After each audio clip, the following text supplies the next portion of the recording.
A separate issue beyond the uncertainty now about his election is whether Merz will have the authority to fully pursue all the policies he wants to. Of course, we need a functioning government. We have now had 6 months of a power vacuum, and in that period, the German economy did not fare well.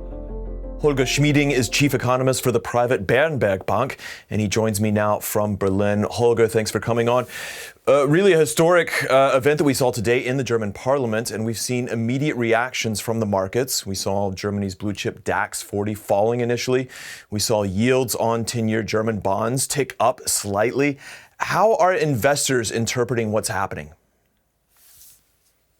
Well, investors are uncertain what happens next. There are a lot of questions. Hence, the uncertainty is reflected in markets. But having said that, it remains highly likely that Merz will be elected probably in a second round of voting, which could be as early as tomorrow. A separate issue beyond the uncertainty now about his election is whether Merz will have the authority to fully pursue all the policies he wants to, and there are some questions about that. And what does that mean for investors when you talk about the policies that he's vouched for, that he's talked about so far, that are in the coalition agreement? Where do investors come in terms of their concerns? The major question I'm getting is whether the extra fiscal space that has been created by changing the German constitution, the so-called debt brake, whether that extra fiscal space is still available. The clear answer is yes. That fiscal space is available. The constitution has been changed, and the election or non-election of Merz today doesn't have much to do with that. Having said that, it of course takes a government to then actually prepare the spending laws for parliament to pass. So there may now be a modest hiccup in terms of timing. There may be a bit of concern that perhaps Merz is not popular enough to have his own parties in parliament, his coalition, approve all the plans that he has. But as to the spending on infrastructure, on defense, most likely the plans will be pursued as they have been laid out in the coalition agreement. The most immediate losers in that dip that we saw in the DAX after Merz was not elected on that first vote appear to be from firms like Rheinmetall, an armaments company, Siemens also. Is that what we should read into it, that investors are saying, look, these are the companies that would benefit from this extra spending, and now if Merz is in question, then some of that is in question? Of course, the defense sector and infrastructure would benefit and are very likely to benefit from the extra spending. But as I said, I don't think that the extra spending will be affected in any major way, because spending is not that difficult. The money has been approved in the sense that Parliament, the old Parliament, passed the change to the Constitution. So the extra spending for defense and infrastructure, in my view, is not in doubt. Where there could be a few more doubts is whether Merz will have the ability to fully pursue some of the more unpopular things, such as cuts in entitlements, for instance, in basic welfare, stuff that is not popular with the Social Democrats, part of his coalition. But as to defense and infrastructure, I have little doubt the spending will be coming. And taking a step back, does this throw any more uncertainty onto the trustworthiness of the German economy and the German leadership as a whole? We just left an older government, the former government, I should say, that was in constant disarray, at constant disagreement with one another. This was supposed to be a more stable two-party coalition instead of that awkward three-party coalition. And now on its very first vote, it seems like it can't come to an agreement. What does this mean in the broader picture? Yes, this does sow some doubts as to the ability of Merz, who will likely be chancellor, to really fully pursue his agenda. It undermines his authority, at least initially. So that is a clear negative on the national and the international scene.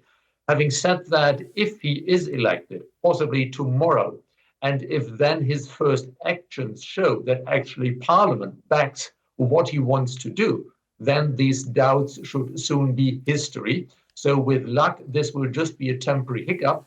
But indeed, we have to see two things. First of all, that Merz makes it in a second round. And secondly, that Parliament then indeed votes for the laws that his government want to propose. Holger, we don't yet know the reason for these defections. We do generally know that members of Merz's own party were quite unhappy with his flip on the issue that you mentioned, Germany's constitutional debt break. It did go through, but there were a lot of grievances because of that. Assuming that issue could be at play, and again, we don't know exactly what's going on, what does that tell you about Germany's approach towards debt spending and how important an issue this was and is going ahead? Well, this was a secret ballot, so we do not know why people did not vote for Merz or why apparently at least 5 members of his supposed coalition voted against him. The debt break issue may, indeed, once again, may have been an issue here. We will have to wait whether there are any confessions by members who did not vote for Merz on that. But indeed, this signals that it will not be easy for Merz to get unpopular, unusual things through parliament. So that could indeed rein in his ability to pursue serious change, for instance, in terms of curtailing welfare benefits. It probably also means that German approval for Eurobonds, something which would be unpopular with parts of the conservatives, that such approval for Eurobonds is simply not going to come from Germany because Merz could not be sure that his entire party would follow him. In other words, this could have consequences for the entire Eurozone and the European Union. Finally, help our viewers understand, remind our viewers one more time how serious the economic challenges facing Germany are right now and how much of resolving those issues depends on a functioning government that can undertake certain priorities. Well, of course, we need a functioning government. We have now had 6 months of a power vacuum, and in that period, the German economy did not fare well. Having said that, we will very likely have a government very shortly, and that on its own will then be a positive. The government's agenda has been agreed by the 2 parties to back the new government. Much of that agenda will probably be implemented step by step, so that should over time lend support. For instance, spending for infrastructure and defense, as discussed, will likely go up significantly over time. Near term, of course, beyond the question, will Merz indeed be chancellor? Very likely, but we first have to see the vote. Beyond that question looms the issue of Trump's trade wars. As long as the EU and Trump have not struck a deal on their future trade relations, as long as we are waiting for such a deal, the German economy will probably continue to stagnate before it could then take off again in response to better outlook on trade and in response to a German government eventually getting its act together. All right, that's Holger Schmieding with Berenberg Bank. Holger, thank you so much. You're welcome.